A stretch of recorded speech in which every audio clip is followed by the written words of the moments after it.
मुख्तलिफ बीमारियों के बारे में आपके हर सवाल का जवाब देंगे हमारे माहिर डॉक्टर। बताएंगे आपको सेहतमंद जिंदगी का राज, ताकि आप बदल सकें अपने जीने का अंदाज। सवाल पूछने के लिए आप हमारे नंबर पर कॉल कर सकते हैं। हेलो डॉक्टर, हर जुमेरात शाम 4 बजे बराह रास्त सिर्फ डीडी उर्दू पर।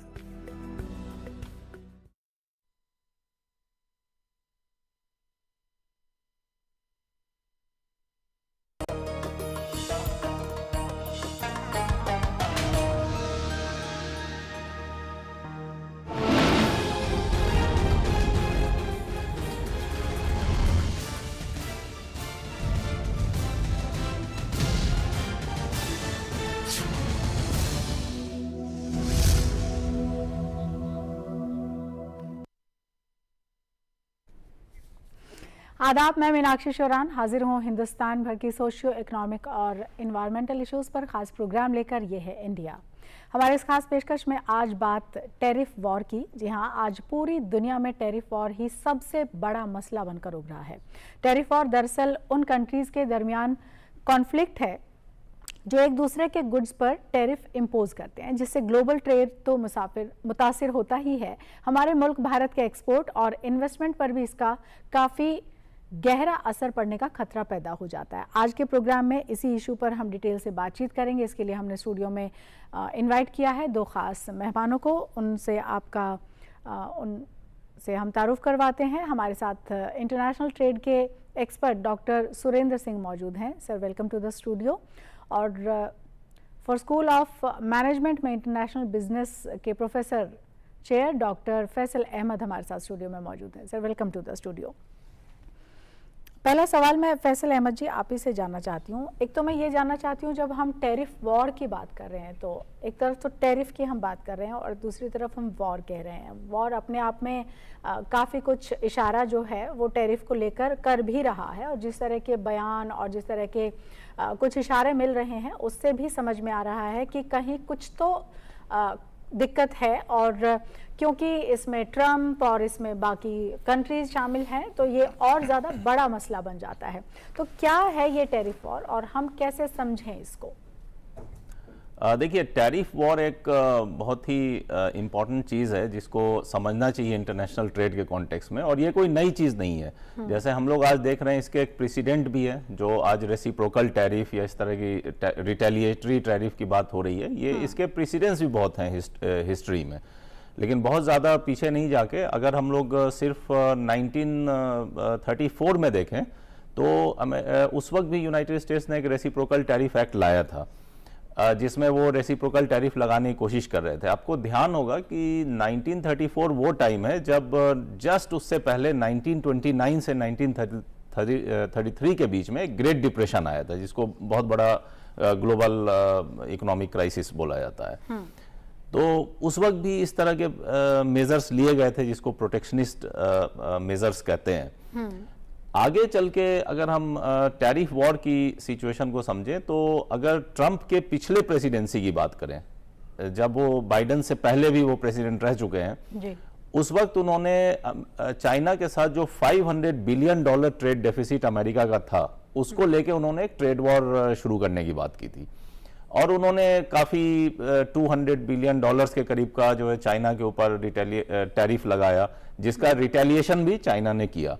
बाद में चलते चलते अपने लास्ट ईयर ऑफ प्रेसिडेंसी में ट्रंप ने एक ट्रेड डील पार्ट 1 साइन किया चाइना से, जिसमें कहा गया कि भाई 2020 और 2021 में, जनवरी 2020 से लेके दिसंबर के 2021 तक, ये जो 2 साल होगा पूरा, इसमें अमेरिका लगभग चाइना लगभग $200 बिलियन ज्यादा खरीदेगा अमेरिका से, जितना खरीदता उसके अलावा। हालांकि उस वक्त फिर कोविड आ गया और ये चीजें हो नहीं पाई पूरी तरह, लेकिन इस ट्रेड डील में ऐसा आया। तो इसको ऐसा भी कहा गया कि भाई ये एक प्रेसिडेंट ट्रंप इलेक्शन में चूंकि जा रहे हैं तो एक फेस सेविंग टाइप की चीज हो रही है, वो एक अलग मसला है। But which didn't help him, अगर इस तरीके से हम देखें तो, और बावजूद उसके वो दोबारा उन्हीं चीज़ों को लेकर आ रहे हैं। तो is there any road map, और क्या है और ये हमें कहाँ तक लेकर जा सकता है? ये हम सुरेंद्र जी आपसे थोड़ा जानना चाहते हैं कि ये मतलब सिर्फ और सिर्फ ट्रंप को हम इसमें कह सकते हैं, बाकी फिर एक तरफ हम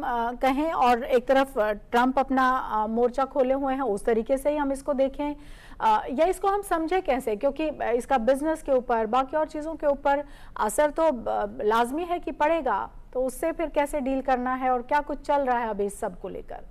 इस पूरे जो ट्रंप ने अभी जो टैरिफ वॉर स्टार्ट किया है, तो इसमें लगभग जो भी ट्रंप यूएस के लार्जेस्ट ट्रेडिंग पार्टनर हैं, टॉप की 10 कंट्रीज, जैसे कि पहले फेज़ में यूएस ने कनाडा के ऊपर, मैक्सिको के ऊपर एंड चाइना के ऊपर टैरिफ ऑलरेडी लगा दिया है, और सेकेंड फेज़ में most probably European union, India, Vietnam, ये सारी कंट्री सेकंड फेज के अंदर आएगी।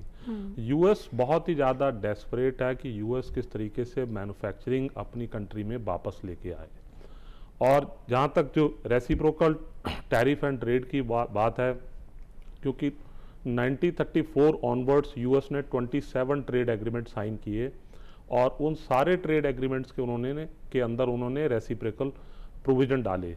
बाद में 1947-48 के आसपास जब गैट आया, general agreement trade and tariff, उसके अंदर वो सारा टेक्स्ट लगभग जो यूएस ने बायलैटरली नेगोशिएट किया, उसको उन्होंने general agreement trade and tariff के अंदर लेके आए, और उसके बाद में वर्ल्ड ट्रेड ऑर्गेनाइजेशन के अंदर भी ये सारे प्रिंसिपल आ गए। सो यूएस ने बायलैटरली स्टार्ट किया, उसको मल्टीलेटरल लेवल पे लेके गए। अब यूएस फिर मल्टीलेटरल लेवल से बायलैटरल लेवल की तरफ मूव कर रहा है। तो अब यूएस कंसर्न इसलिए है कि यूएस का गुड्स में जो मैन्युफैक्चरिंग है यूएस से चली गई है, और यूएस के प्राइमरली कंसर्न है कि यूएस किस तरीके से मैन्युफैक्चरिंग को अपनी कंट्री के अंदर वापस लेके आए। टैरिफ उसका एक इंस्ट्रूमेंट है जिसके थ्रू इसको टू सर्टेन एक्सटेंट उसे अचीव करने के लिए यूएस कोशिश कर रहा है, क्योंकि यूएस अभी गुड्स तो मैन्युफैक्चर नहीं कर रहा है, तो यूएस दूसरी कंट्रीज के ऊपर प्रेशर बिल्डअप कर रहा है किस तरीके से उनकी कंपनीज, जो सर्विस सेक्टर की कंपनीज हैं, पर्टिकुलरली डिजिटल इकोनॉमी है या इंटेलेक्चुअल प्रॉपर्टी राइट्स है, जहां पर यूएस की फार्मा फर्म्स हैं या गवर्नमेंट प्रोक्योरमेंट है, वहां पर किस तरीके से वो बेटर मार्केट एक्सेस एक्सप्लोर कर पाए।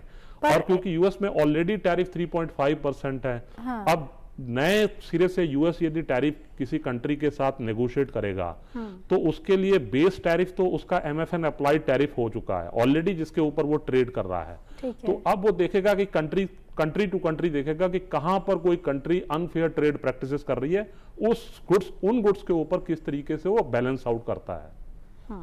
तो मैं ये भी जानना चाहती हूँ आप इसे कि जैसे आपने शुरुआत में बताया कि चाइना, मैक्सिको और कनाडा है, उनके ऊपर वो पहले इम्पोज करने जा रहा है, जिनका कि रिटेलिएशन आ चुका है तीनों का ही। तो ऐसे में जो करना चाह रहा है अमेरिका, या फिर हम सिर्फ और सिर्फ ट्रंप को भी यहाँ पर कहें, बीइंग प्रेसिडेंट, वो जो करना चाह रहे हैं, is it practically feasible also? वो जो करना चाह रहे हैं, और आपने जिन चीज़ों का जिक्र किया कि वो अपने यहाँ गुड्स बनाना चाहते हैं, अपने यहाँ मैन्युफैक्चरिंग बनवाना चाहते हैं, तो वो देन एंड देयर तो नहीं होगा, there will be a system. तो ये उनको हेल्प आउट करेगा ये, या फिर वो एक तरह का अपना एक सुपर पावर जो कि वो हमेशा से दिखाते आए हैं, सिर्फ और सिर्फ उसी भर की बात है, और things may move according to them also और मे नॉट ऑल्सो? देखिए, इस कॉन्टेक्स्ट में देखिए, यूएस मैन्युफैक्चरिंग को इतनी आसानी से अपनी कंट्री में वापस नहीं ला सकता, क्योंकि सप्लाई चेन्स होती हैं वो बड़ी ही कॉम्प्लेक्स नेचर की होती हैं। उनको रीशिफ्ट करना और उनकी ज्योग्राफी को चेंज करना इतना आसान नहीं है, क्योंकि उनकी भौगोलिक स्थिति बिजनेस कम्युनिटी के और प्राइवेट सेक्टर के इंटरेस्ट के द्वारा ड्राइव करती है। तो सप्लाई चेन ओवरनाइट या 5 ईयर डाउन द लाइन जो है वो चेंज नहीं हो जाएंगी। तो ये चीज़ तो हमें दिमाग में रखनी चाहिए कि ये पॉसिबल नहीं है कि ओवरनाइट यूएस को इसके साथ इससे पॉसिबली यूएस बेनिफिट खो सकता है। बट हाँ, यूएस ये है कि दूसरे सेक्टर्स के अंदर जहां पर उसके पास कॉम्पिटिटिव एज है, वहां पर यूएस कंट्रीज के साथ बेटर नेगोशिएट कर सकता है। यूएस ये फील करता है कि यूएस ये महसूस करता है कि उसके पास बायलैटरली नेगोशिएट करने की कैपेबिलिटी ज़्यादा है, क्योंकि मल्टीलेटरल लेवल पे कंट्रीज कलेक्टिवली यूएस के खिलाफ अपोज करती हैं। और यही कारण है कि पिछली प्रेसिडेंसी में भी आपने देखा होगा कि ट्रंप का डब्ल्यूटीओ के अंदर और मल्टीलेटरल जितने भी इंस्टीट्यूशंस हैं, हम एग्जांपल ले सकते हैं वर्ल्ड हेल्थ ऑर्गेनाइजेशन का, जहां से यूएस ने अपने को पुल बैक, अब और भी स्पेकुलेशन लगाई जा सकती है कि यूएस यूएन से भी बाहर जा सकता है। WTO के बारे में ऑलरेडी स्पेकुलेशंस चल रही हैं जिसके ऊपर, पर अदर कंट्रीज में भी हमें और दूसरी कंट्रीज के ऊपर भी देखना होगा कि अदर कंट्रीज अपने तरीके के ब्लॉक्स बनाना शुरू कर दिए। जैसे कि यूरोपियन यूनियन ने मर्कोसर लैटिन अमेरिकन कंट्रीज के साथ एक ट्रेड पैक्ट साइन कर दिया है। तो इस ट्रेड पैक्ट का पर्पज यही है। यूरोपियन यूनियन का डेलीगेशन इंडिया के अंदर आया, वो भी इस लार्जर परिप्रेक्ष्य में कि इंडिया EU की FTA नेगोशिएशन को कैसे एक्सपेडाइट किया जाए ताकि जो उन्हें US से नुकसान होगा उस नुकसान को किस तरीके से वो भारत के साथ व्यापार बढ़ा के बैलेंस आउट कर सके। ठीक है, तो हम जो हिंदुस्तान का नज़रिया है वो डॉक्टर फैसल आपसे मैं समझना चाहती हूँ हमारे व्यूवर्स के लिए कि हमारा नज़रिया फिर इसमें क्या हो, क्योंकि हमारी जो फॉरेन पॉलिसी है या जो हमारी ट्रेड पॉलिसी है या हमारे जो बायलैटरल रिलेशंस हैं अलग अलग नेशंस के साथ में, हम तो उसमें कह सकते हैं कि हम काफ़ी अच्छा उसमें कर रहे हैं। जितने भी हाल फिलहाल के अगर हम या पिछले इस पर्टिकुलरली अगर इस रिजीम की बात कर लें, इस गवर्नमेंट की बात कर लें, लगातार हम देख रहे हैं कि बहुत ही अच्छे तरीके से सब चीज़ें फॉल कर रही हैं। वैसे में अब अमेरिका अगर इस तरीके से इम्पोज करने की स्थिति में फिर से आता है, अपने टैरिफ वॉर को एक तरीके से वो शुरू करना चाहता है, वो भले ही अभी चाइना, मैक्सिको या कनाडा से शुरुआत कर रहा है, ऑब्वियसली हम एक ग्लोबल विलेज का हिस्सा हैं, वो हम तक भी आएगा, तो उसको लेकर हाउ रेडी वी आर?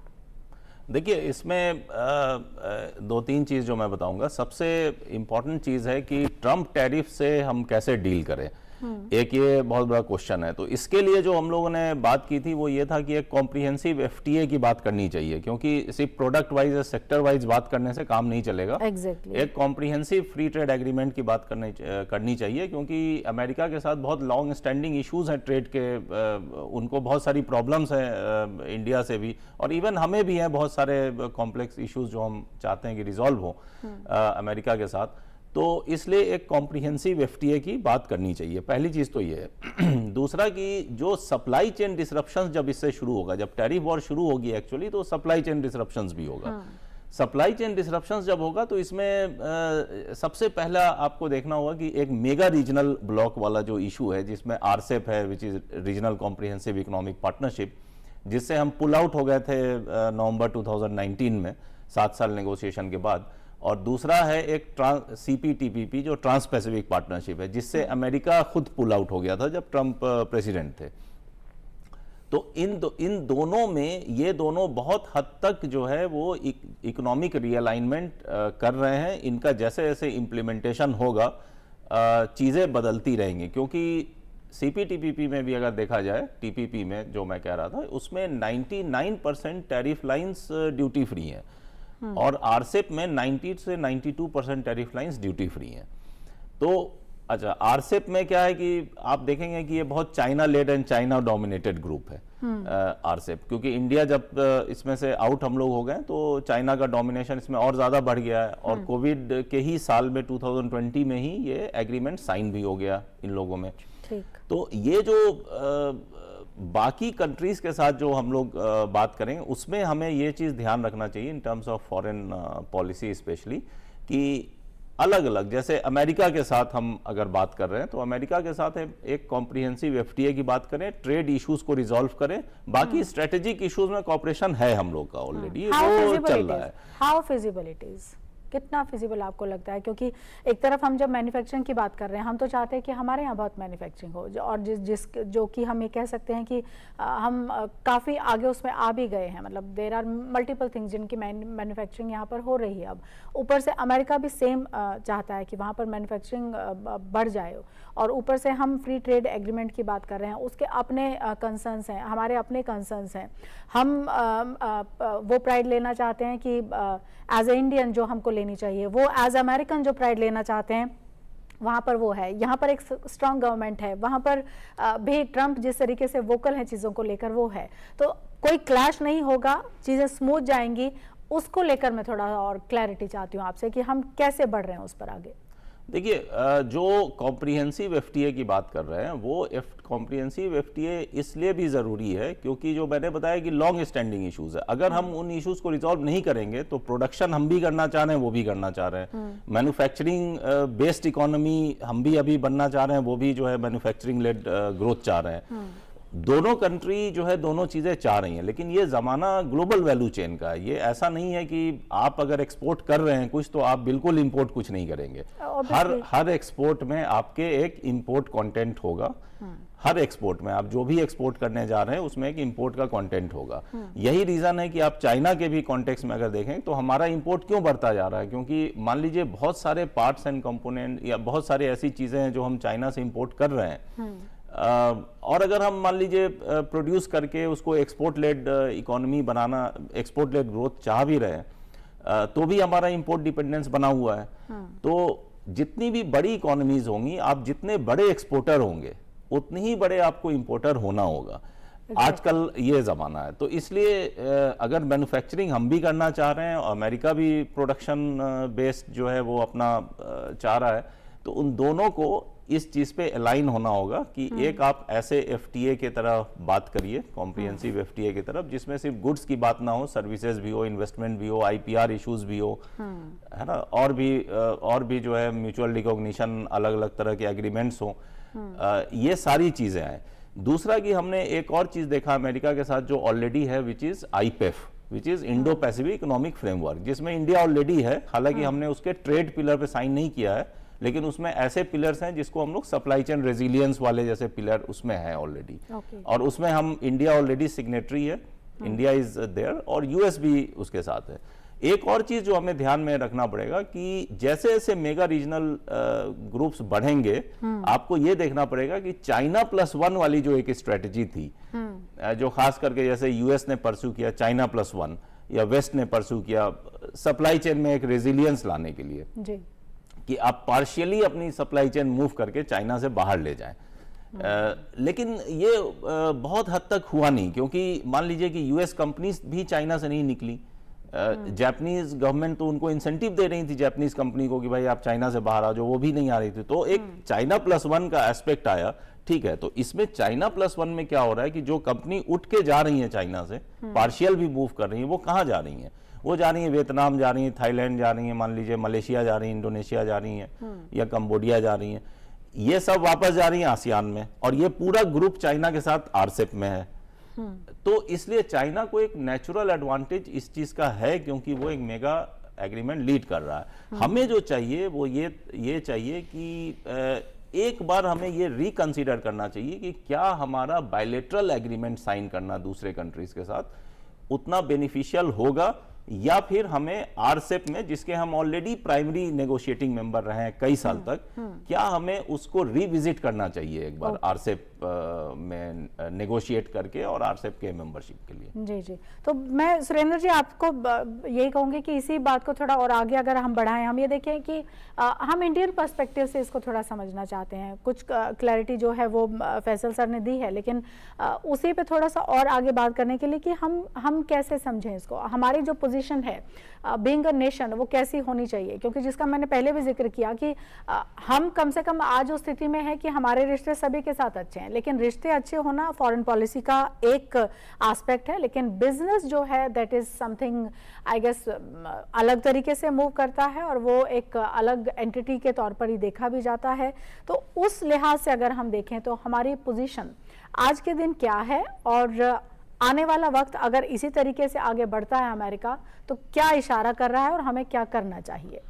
इस संदर्भ में मैं 2-3 बड़े ही इम्पोर्टेंट बिंदुओं के ऊपर आपको, जहां तक एफटीए की बात है, हमने, आप एग्जांपल लीजिए कि हमने यूरोपियन यूनियन के साथ एफटीए 2007 में स्टार्ट किया, आज हम 2024 में हैं, तो लगभग पिछले 15 साल से हम एक एफटीए नेगोशिएट कर रहे हैं, जिसमें हमारी नेगोशिएशन अभी तक कंक्लूड नहीं हुई है। जहां तक बायलैटरल एफटीए की बात है, अब यूएस के पॉइंट ऑफ व्यू से देखिए कि यूएस में ऑलरेडी इंपोर्ट टैरिफ जो है 2.5% टू 3.5% है। इंडिया के अंदर एवरेज इंपोर्ट ड्यूटी जो है वो 17% 18% है।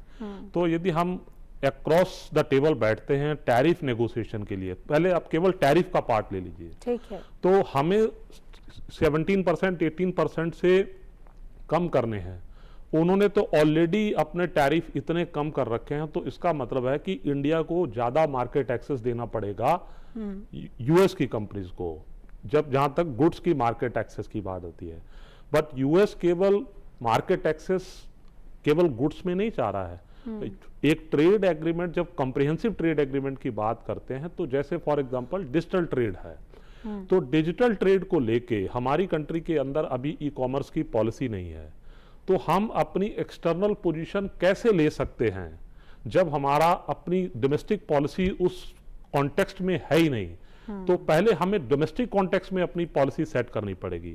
सिमिलरली जब आप आईपीआर की बात करते हैं, तो यूएस चाहता है कि किस तरीके से वो जो इंडिया जिसकी pharmaceutical industry, generic drug producing industry है, उसको वो किस तरीके से डिरेल कर सके, क्योंकि इंडिया जेनरिक ड्रग प्रोड्यूसिंग भी है और जेनरिक ड्रग एक्सपोर्टिंग कंट्री भी है। हमारी ड्रग्स यूएस में भी जाती हैं और बहुत सारी Latin American and African countries के अंदर भी जाती हैं। तो यूएस का फोकस होगा कि किस तरीके से वो इंडिया के साथ ऐसे कमिटमेंट ले जिसको, जो कि इंडिया के लिए बड़े मुश्किल होंगे, जैसे कि फार्मास्यूटिकल इंडस्ट्री से रिलेटेड, जैसे कि डिजिटल इकोनॉमी से रिलेटेड।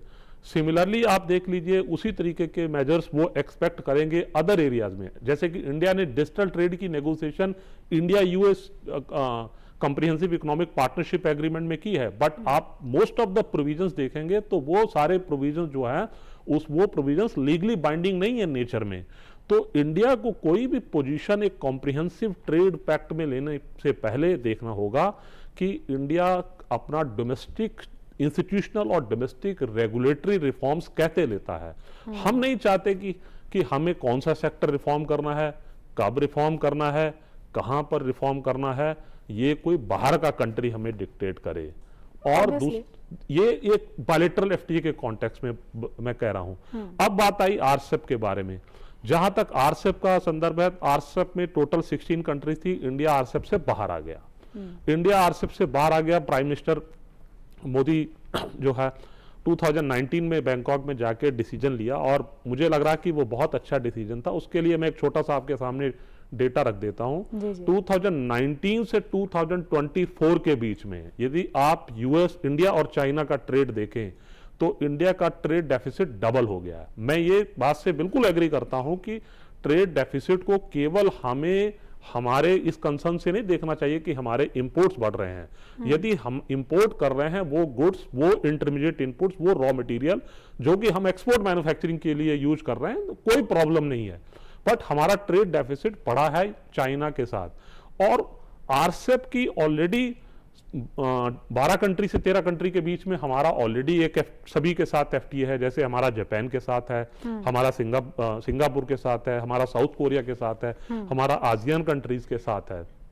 ठीक है, तो इंडिया को यह देखना होगा कि क्या आरसेप ज्वाइन करने से इंडिया की मार्केट एक्सेस जो है गुड्स में, सर्विसेज में एक्चुअली इंक्रीज करेगी, कि इसका फायदा केवल चाइना को ही होगा, क्योंकि चाइनीज गुड्स जो हैं वो इंडियन मार्केट में फ्लड करेंगी, बहुत तेजी से आएंगी। जैसे मैं आपको छोटा सा एग्जांपल देता हूं, आप बाइसाइकिल इंडस्ट्री का हमें तो अभी भी लगता है कि we are flooded with Chinese goods, या इससे भी कहीं मल्टीफोल्ड हो जाएगा, क्या हो जाएगा? आप अब देखिए बहुत सारे सेक्टर हैं, जैसे टॉय सेक्टर का एक एग्जांपल ले लीजिए, आप बाइसाइकिल इंडस्ट्री का एग्जांपल ले लीजिए, या गारमेंट इंडस्ट्री का एग्जांपल ले लीजिए, आप इलेक्ट्रिक गुड्स का एग्जांपल ले लीजिए, जहां पर बहुत सारी, बिकॉज हम चाइना को मैच नहीं कर सकते उस मैन्युफैक्चरिंग स्केल के ऊपर।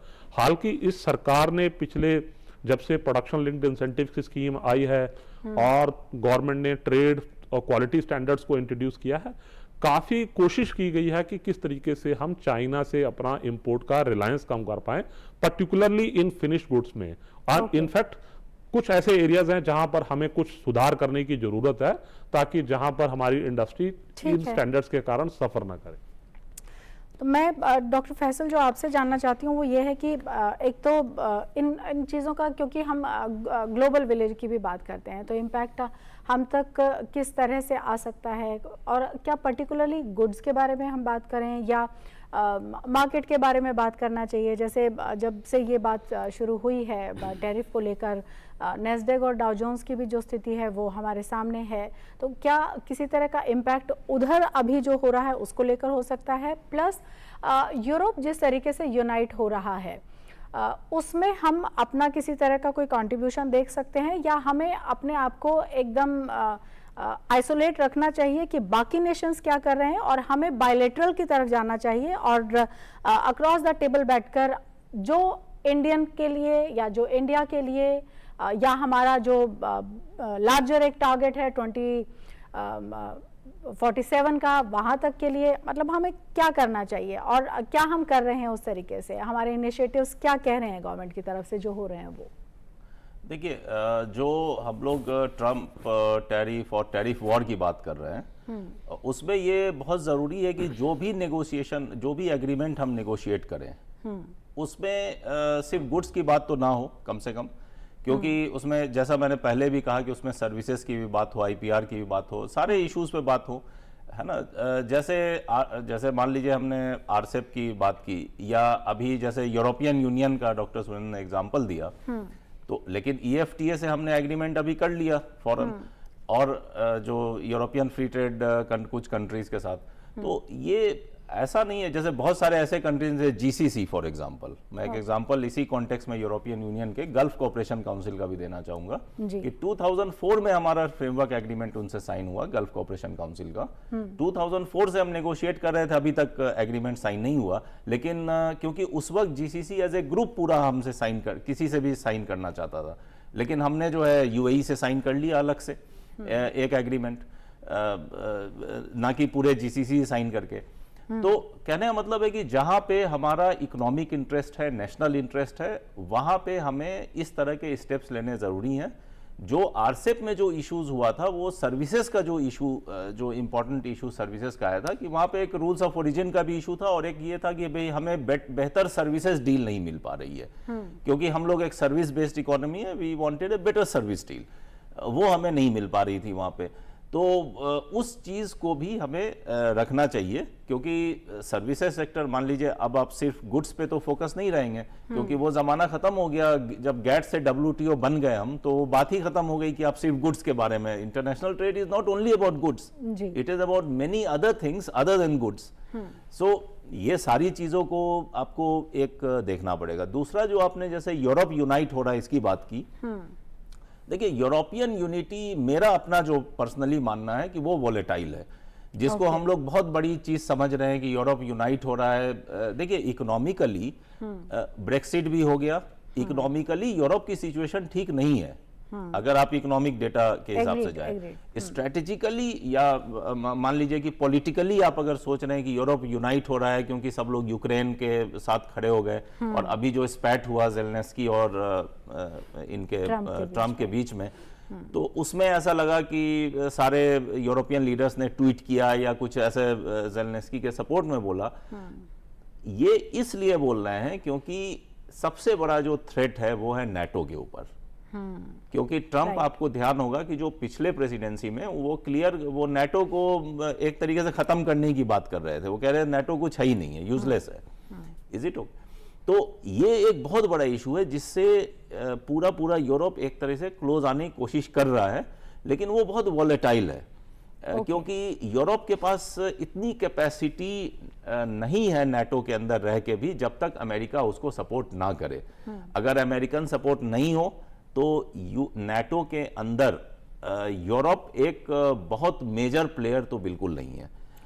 एक ये चीज है। दूसरी चीज ये कि आप ये देखिए कि जब दुनिया में एक ये भी बात चल रही है कि भाई ऑल्टरनेटिव सिक्योरिटी आर्किटेक्चर की भी बात हो रही है।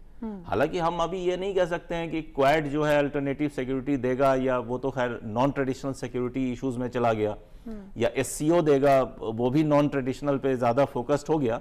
लेकिन कोई ऐसा ऑर्गेनाइजेशन हमारे पास नहीं है एक ऑल्टरनेटिव मॉडल जो कि एक ऑल्टरनेटिव सिक्योरिटी मॉडल दे रहा हो NATO के अगेंस्ट। लेकिन इस बात से कोई इनकार नहीं किया जा सकता है कि इंडिया को अपने नेशनल इंटरेस्ट को देखते हुए एक ऑल्टरनेटिव सिक्योरिटी आर्किटेक्चर की बात जरूर करनी चाहिए, which is other than NATO। We can't be part of NATO। So एक ऑल्टरनेटिव सिक्योरिटी आर्किटेक्चर की बात होनी चाहिए। जैसे आप, मैं इसलिए भी बोल रहा हूँ, जैसे आप क्वेड की बात करें, क्वेड आ गए नॉन ट्रेडिशनल सिक्योरिटी में, एससीओ में चले गए, एससीओ में कुछ सिक्योरिटी और ज्यादातर नॉन ट्रेडिशनल सिक्योरिटी, जैसे फूड सिक्योरिटी है, डिजास्टर मैनेजमेंट है, क्लाइमेट चेंज है, इस तरह का नॉन ट्रेडिशनल इश्यूज आ गए। ट्रेडिशनल सिक्योरिटी नहीं रही, मिलिट्री और डिफेंस कैपेबिलिटी वाली। तो एक ये चीज हुआ। तो इसलिए हमें इस पर्सपेक्टिव में देखना चाहिए हमारे अपने नेशनल इंटरेस्ट के हिसाब से कि एक अगर ऑल्टरनेटिव सिक्योरिटी आर्किटेक्चर डेवलप होगा तो इसको होना चाहिए। और ट्रेड और इकोनॉमी के हिसाब से हमारा जो पर्सपेक्टिव है वो हमें चाहिए एक्सपोर्ट लेड ग्रोथ। देखिए, हम जो पीएलआई का भी मान लीजिए अगर स्कीम है, तो इसका पर्पस तो यही है कि हमें एक्सपोर्ट लेड ग्रोथ चाहिए। तो एक्सपोर्ट लेड ग्रोथ के लिए कैसे हम ग्लोबल वैल्यू चेन्स को रिकॉन्फ़िगर करेंगे, कैसे सप्लाई चेन के डिसरप्शंस को अपने फेवर में लाएंगे, कैसे उन सप्लाई चेन्स का हिस्सा बनेंगे हम, है ना। चाहे इसके लिए हमें जो है एक मेगा रीजनल से मान लीजिए आरसेप की तरफ रुझान दिखाना पड़े, या हमें कॉम्प्रिहेंसिव एफटीए यूएस के साथ करने की कोशिश करनी पड़े, और या कोई एक और अल्टरनेटिव मॉडल आप ढूंढे। प्रैक्टिकलिटी में क्या ज्यादा है, या जो क्योंकि गवर्नमेंट का एक जो विजन नजर आता है उसको लेकर आप क्या अभी बता सकते हैं? क्योंकि जैसे हमने चाइना और अमेरिका का जो रिलेशन है, या स्पेसिफिकली हम जिनपिंग या ट्रंप को लेकर भी कहें, और पोस्ट कोविड जिस तरह से चीज़ें बदली हैं उन दो नेशंस के बीच में, और स्पेशली जिस तरह से कोट अनकोट ट्रंप ने काफ़ी चीज़ें कही हैं चाइना को लेकर। चाइना का मैन्युफैक्चरिंग नो डाउट अच्छा है, लेकिन अगर इस स्पेसिफिक रीजन की हम बात करते हैं, यहाँ पर हमारी जो पोजीशन है वो किस तरह की है, और क्या उस पोजीशन को और स्ट्रेंथन अगर हमें करना है तो अमेरिका के साथ जो हमारा ट्रेड है या जो सप्लाई चेन है या बाकी चीज़ें हैं उसको हम माइनस चाइना या बाकी और जितने भी अभी जिन संगठनों का आपने नाम लिया उनको माइनस करते हुए, is it possible, is it feasible? देखिए हाँ, ये बहुत इंटरेस्टिंग पॉइंट है, क्योंकि मेरा ये मानना है कि इसमें सबसे बड़ी बात कि हम जिस पोजीशन पे अभी हैं, इंडिया जिस पोजीशन पे है, और जो हमारी एक स्टैंडिंग है इस पूरे इंडो पैसिफिक रीजन में, और जिस तरह के हमारे अपने एस्पिरेशंस हैं, जैसे हम अपने आप को देखते हैं आगे आने वाले टाइम में, हमें साइड्स चूज करने की जरूरत नहीं है। We don't need to choose sides. Exactly. ठीक है। जो आप देखेंगे कि फॉरेन मिनिस्टर डॉक्टर जयशंकर हमेशा उन्होंने इस बात का काफी स्ट्रांगली जो है वो प्रोपोनेंट रहे हैं, बोलते रहे हैं कि भाई strategic autonomy, strategic autonomy is the key. Actually हमें साइड चूज करने की जरूरत नहीं है। हाँ, हमें क्या जरूरत है कि we need to strike a good balance, एक बहुत अच्छा बैलेंस हमें बनाने की जरूरत है यूएस चाइना के साथ रिलेशंस में। ऐसा बिल्कुल नहीं वर्केबल स्ट्रेटजी या सस्टेनेबल स्ट्रेटजी होगी कि हम चाइना को माइनस करके अमेरिका के साथ हो जाएं, या अमेरिका को पूरी तरीके से डंप करके हम चाइना से क्लोजर होने लगे। ये स्ट्रेटजी तो बिल्कुल सक्सेसफुल नहीं होगी, क्योंकि दोनों से हमें बेनिफिट्स है। अगर आप ट्रेड रिलेटेड बेनिफिट्स आप देखेंगे, आज की डेट में भी अगर ट्रेड रिलेटेड बेनिफिट्स देखना चाहेंगे तो चाइना से हमें काफी ट्रेड रिलेटेड बेनिफिट्स मिलता है, यूएस से भी मिलता है, मार्केट एक्सेस वगैरह मिल रहा है। ठीक।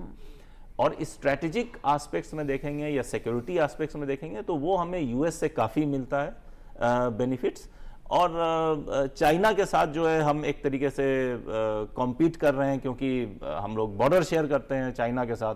तो जाहिर सी बात है कि आप नेबर्स के साथ आप कैसे रहेंगे उसका एक अपना एग्रीमेंट्स है, अपना एक तरीका है। दोनों कंट्री इस बात पे काफ़ी, इंडिया और चाइना, मैं कहूँगा कि दोनों कंट्रीज इस बात पे काफ़ी मेरे ख्याल से अंडरस्टैंडिंग है कि दोनों कैसे इस चीज़ को रिजॉल्व करेंगे बायलैटरली। राइट। तो इसलिए मेरा ये मानना है कि हमें साइड ना चूज करके अपने आप को इंडो पैसिफिक रीजन में स्ट्रेंथन करने की जरूरत है। इंडियन ओशन रीजन में बहुत जरूरी है। इंडो पैसिफिक से भी मैं थोड़ा सा और अंदर आऊंगा कि Indian Ocean specifically, Indian Ocean rim है, उसका एक एसोसिएशन बना हुआ है, 20-21 कंट्रीज हैं उसमें जो इंडियन ओशन के दोनों साइड में आती हैं। तो इंडियन ओशन रिम में देखिए हर तरीके से, चाहे वो ज्योग्राफिकल हो या हिस्टोरिकल हो, हर एस्पेक्ट से इंडिया एक बड़ा पावर है। अगर उन 20 कंट्री को आप एक बार में उठा के देखेंगे तो इंडिया सबसे बड़ा पावर है, और इंडिया ही इंडियन ओशन का मेजर पावर है, हर मीन्स, बाय ऑल मीन्स। तो वहां पे हमें, और अच्छा बाकी जो कंट्रीज हैं वो इंडिया को ऐसे भी देखती हैं कि they see India as a net security solution provider. जैसे मान लीजिए मालदीव्स है, श्रीलंका है, दूसरे कंट्रीज हैं, छोटे कंट्रीज हैं, कुछ गल्फ की भी कंट्रीज हैं, वो भी सिक्योरिटी एस्पेक्ट में ऐसा नहीं कि इंडिया को, या अफ्रीकाई कंट्रीज हैं, इस तरफ आप देखेंगे तो ये बांग्लादेश, म्यांमार, कुछ साउथ ईस्ट एशिया की कंट्रीज हैं, वो भी देखते हैं इंडिया को, जैसे वियतनाम वगैरह है, कि as a net security solution provider. तो हमें वो रोल तो इमीडिएटली लेना चाहिए कि हम एक नेट सिक्योरिटी सॉल्यूशन प्रोवाइडर बने इंडियन ओशन में, और इंडो पैसिफिक में हम एक बैलेंस क्रिएट करें जिसमें ना ही चाइना का रोल डोमिनेंट हो, ना ही यूनाइटेड स्टेट्स का रोल डोमिनेंट हो, बल्कि हमारे नेशनल इंटरेस्ट पूरा होता रहे। तो हमारी पोजीशन हमें बिल्कुल क्लियर रखनी चाहिए, और हमारी पोजीशन हमें ऊपर की तरफ भी रखनी चाहिए। लेकिन फिर भी एक ग्लोबल ऑर्डर है ऑलरेडी सुरेंद्र जी, है ना, और वो जो ग्लोबल ऑर्डर है वो अब इस तरह की जब कुछ बातें सामने आती हैं, या ऐसा लगता है कि समथिंग इज़ चेंजिंग ड्रास्टिकली, और क्योंकि अमेरिका अपने आप को जिस तरीके से सुपर पावर मानता भी है, और कुछ हद तक उसमें कुछ ऐसी क्वालिटीज़ हैं भी जिसको कि हम कम से कम डिनाइल उसमें तो नहीं आ सकते हैं, लेकिन हम ये भी जानते हैं कि हम में भी वो ताकत है कि हम भी सुपर पावर हो सकते हैं। तो उस तरह का कोई क्लैश तो अगर है तो उसको कैसे हमें डील करना है, और क्या आप किसी तरह का कोई ग्लोबल ऑर्डर चेंज होता हुआ इन नियर फ्यूचर देख रहे हैं? देखिए, जहाँ तक ग्लोबल ऑर्डर की बात है, ये तो लगभग क्लियर ही हो रहा है कि अब जो नया ग्लोबल ऑर्डर जो इवॉल्व हो रहा है वो मल्टीपोलर है, और इस मल्टीपोलर ऑर्डर में हम भी बिलीव करते हैं।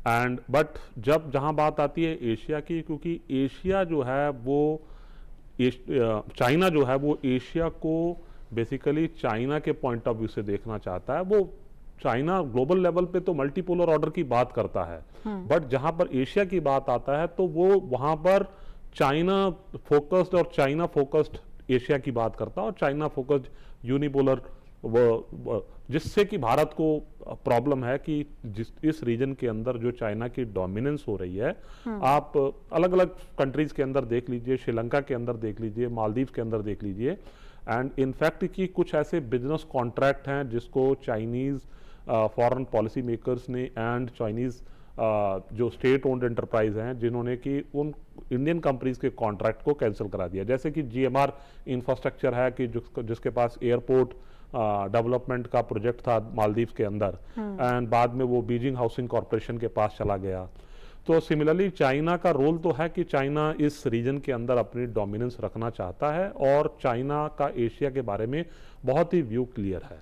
जहां तक इंडिया की बात है, जैसे कि प्रोफेसर फैजल ने बोला कि इंडिया को बैलेंस स्ट्राइक करना है between US and between China, और उसी के बीच में देखना है कि इंडिया के नेशनल इंटरेस्ट को, क्योंकि हमारा नेशनल इंटरेस्ट जो ड्राइव करता है वो हमारी डोमेस्टिक डेवलपमेंट इंपैरेटिव से ड्राइव करता है, जो हमारी कंट्रीज की डोमेस्टिक प्रायोरिटीज हैं उससे ड्राइव करता है कि किस तरीके से हम अपने इंटरेस्ट को सेफगार्ड कर सके, अब ना कि केवल साउथ एशिया में, लार्जर इंडो पैसिफिक रीजन के अंदर। नाउ इंडिया की स्ट्रेटजी ये होनी चाहिए, क्योंकि अब ये क्लियर होता जा रहा है कि जो इंटरनेशनल ट्रेड है वो डिफरेंट ब्लॉक्स में ज़्यादा होगा, क्योंकि कंट्रीज डाइवर्सिफाई करेंगी, जैसे कि यूएस से दूसरी कंट्रीज की तरफ, जैसे जैसे ट्रंप और अनाउंसमेंट करेगा टैरिफ वॉर से रिलेटेड। तो इंडिया को फोकस करना चाहिए कि इंडिया को भी अपनी बायलैटरल नेगोशिएशंस उन कंट्रीज के साथ जो है वो स्पीड अप कर देनी चाहिए जहां पर की नेगोशिएशन की पॉसिबिलिटी है। जैसे यूरोप इस समय बहुत ज्यादा वॉलेटाइल है, बहुत ही ज्यादा आइसोलेशन में पड़ा हुआ है, क्योंकि यूएस अब यूरोप को सपोर्ट नहीं कर रहा है, तो यूरोप जो है इंडिया के साथ एक एग्रीमेंट नेगोशिएट करने की पोजीशन में है, और इंडिया को इसके ऊपर कैपिटलाइज करना चाहिए। मेरा प्राइमरली कंसर्न है कि जब हम बायलैटरल ट्रेड की बात करते हैं तो हमें labour standard, environmental standard, sustainability standards के बारे में, डिजिटल ट्रेड के बारे में, जिसके ऊपर अभी, क्योंकि हमारी अर्थव्यवस्था अभी ग्रो कर रही है, अभी हमें समय चाहिए इसके ऊपर अपने स्टैंडर्ड्स डेवलप करने के लिए। तो हम ऐसा ना हो कि किसी ऐसी ट्रेड एग्रीमेंट, ऐसी ट्रीटी के अंदर इंटर कर जाएं जहां पर कि हमारी कंट्री के ऊपर दूसरी कंट्री के स्टैंडर्ड्स इंपोज हो जाएं, जो कि हमने देखा कि WTO के प्रोसेस के थ्रू भी बहुत सारे एग्रीमेंट्स हुए। जैसे आप एग्जांपल ले लीजिए एग्रीमेंट ऑन एग्रीकल्चर, जो कि by and large developed countries के इंटरेस्ट को कैटर करता है।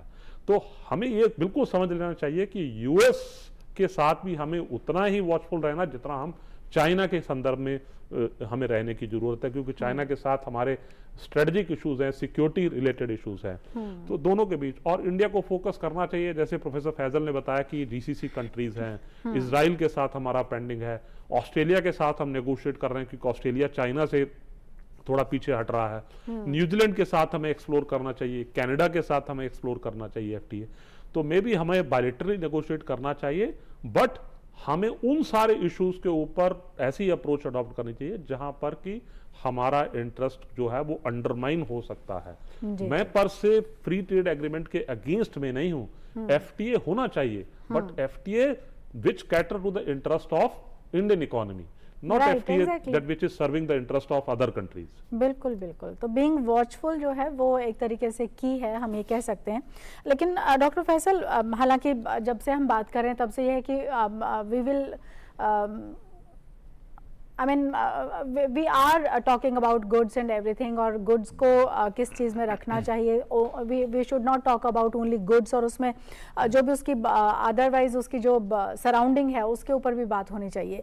बट हमारे जो व्यूअर्स हैं उनके लिए मैं थोड़ा सा चाहती हूँ कि एक तो टैरिफ जो है, क्योंकि हम बड़ी इकोनॉमीज और बड़े स्टैट्स और डेटा की बात करते हैं जो कि थोड़ा सा डिफिकल्ट हो सकता है हमारे व्यूवर के लिए अंडरस्टैंडिंग में।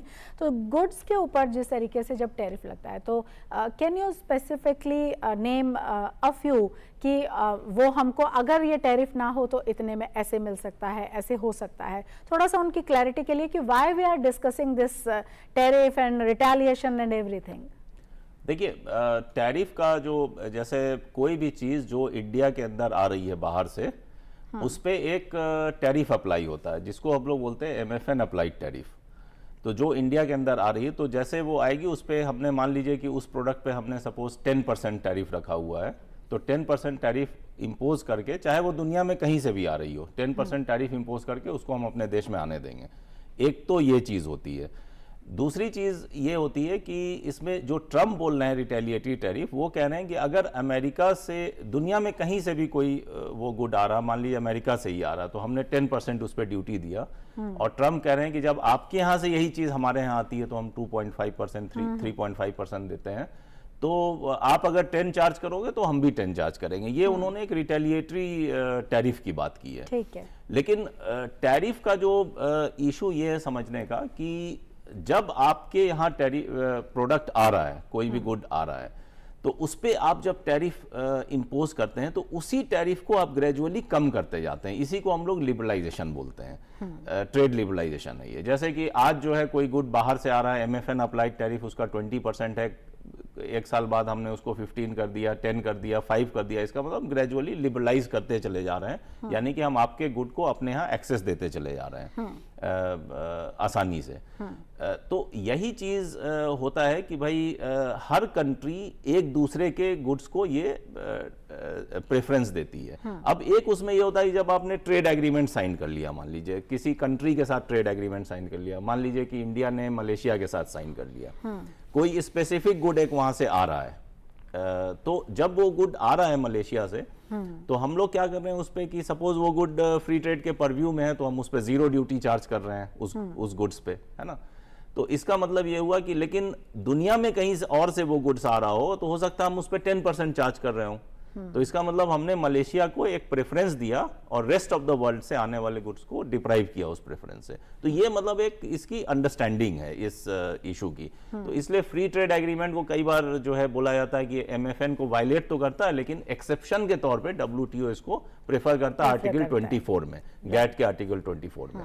तो इस तरह के जो चीजें हैं, जैसे आप एग्जाम्पल के तौर पे अगर आप देखेंगे तो पहले जो है स्टील वगैरह पे जो है 10% ड्यूटी थी, है ना।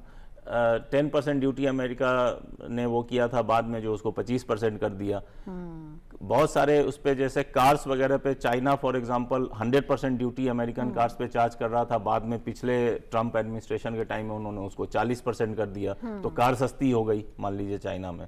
तो उसी तरीके से बहुत सारी कंट्रीज बहुत सारे प्रोडक्ट्स दो देशों के बीच में होते हैं, जिस पे जब आप ड्यूटी कम करेंगे तो उस देश से वो चीज़ आपके यहाँ आना शुरू हो जाएगा, ज़्यादा क्वांटिटी में आने लगेगा। और थोड़ा रीजनेबल भी शायद होगा। अगर उसके ऊपर टैरिफ हैवी नहीं है, कोई ड्यूटी हैवी नहीं है, तो आप इससे ही अंदाज़ा लगा सकते हैं हमारे व्यूवर्स। और इसी वजह से टैरिफ को लेकर इतनी बातचीत हो रही है। और क्योंकि हमारे पास इतने सारे जो कंट्रीज़ हैं वो अलग अलग अपने इंटरेस्ट रखते हैं, और बीइंग इंडियन हमारे अपने जो इंटरेस्ट हैं वो चाहे मैन्युफैक्चरिंग को लेकर हो या फिर सप्लाई चेन को लेकर हो, तो हम अपने जो इंटरेस्ट हैं उनको कैसे प्रायोरिटी में रखें। और अभी क्योंकि बातचीत हो रही है टैरिफ को लेकर, तो आगे जब तक हम तक ये मामला पहुंचेगा, यानी हमारे देश तक पहुंचेगा, तो हम कैसे इससे डील करेंगे। और हमारे दोनों ही जो गेस्ट हैं उन्होंने बहुत बेहतर तरीके से हमारे व्यूवर्स को समझाया कि व्हाट टैरिफ इज़ और इसका इम्पैक्ट एक आम शहरी की ज़िंदगी पर कैसे पड़ सकता है। बहुत शुक्रिया आपका सुरेंद्र जी स्टूडियो में आने के लिए। फैसल जी आपका भी बहुत बहुत शुक्रिया स्टूडियो में आने के लिए और इतने कॉम्प्लेक्स टॉपिक को और थोड़ा आसान बनाकर हमारे व्यूवर्स को समझाने के लिए। तो हमारी आज की इस पेशकश में इतना ही। आपको ये प्रोग्राम कैसा लगा आप अपनी राय हम तक जाहिर कर सकते हैं। इसके लिए हमारा ईमेल का पता है ddurduspecials@gmail.com। पूरी टीम को इजाज़त दीजिए। आदाब।